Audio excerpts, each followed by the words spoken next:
It's quite a long story, so I will focus maybe on a couple of highlights. But if you look back for almost 20 years, then it's clear what has changed in education and what has changed in in-house and in-company programs. But when I go back to, let's say, the early 90s, we were the first in the Netherlands to start a business modeling course for strategy and finance people, and that was really quite exciting what has happened in that period.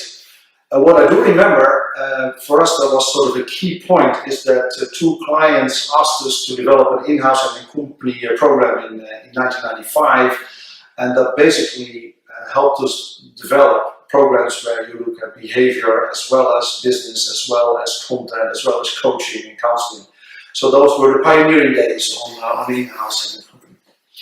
What I particularly found striking was in 1999 that we were asked by a telco client to develop a game, and a game that they used internally to facilitate the change and to engage better with customers and with their clients.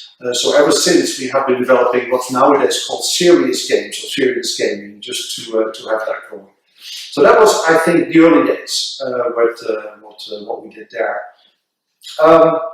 One of the things that I learned specifically around 2000, that was how do you work with behavioral schemes and pedagogical schemes. So we did a lot of work with MBTI, we did a lot of work with all the colors that you can use to describe interactions between people using IQ and EQ tests and things like that. And that's very interesting, but how do you blend that in a program that is also having a business impact and a personal impact?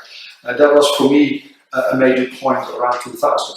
Something that looking back was sort of amazing that my colleagues actually did that is in 2001, and I just found them, we created 2 business cases on video that we used, one for a pharmaceutical company, and that was all exciting, and people have used that ever since, and one for a company that was selling all kinds of luxury products, and we used that in our programs. And actually, ever since, we have been trying to use digital means. That's how you would call it today. But we were actually pioneering on that.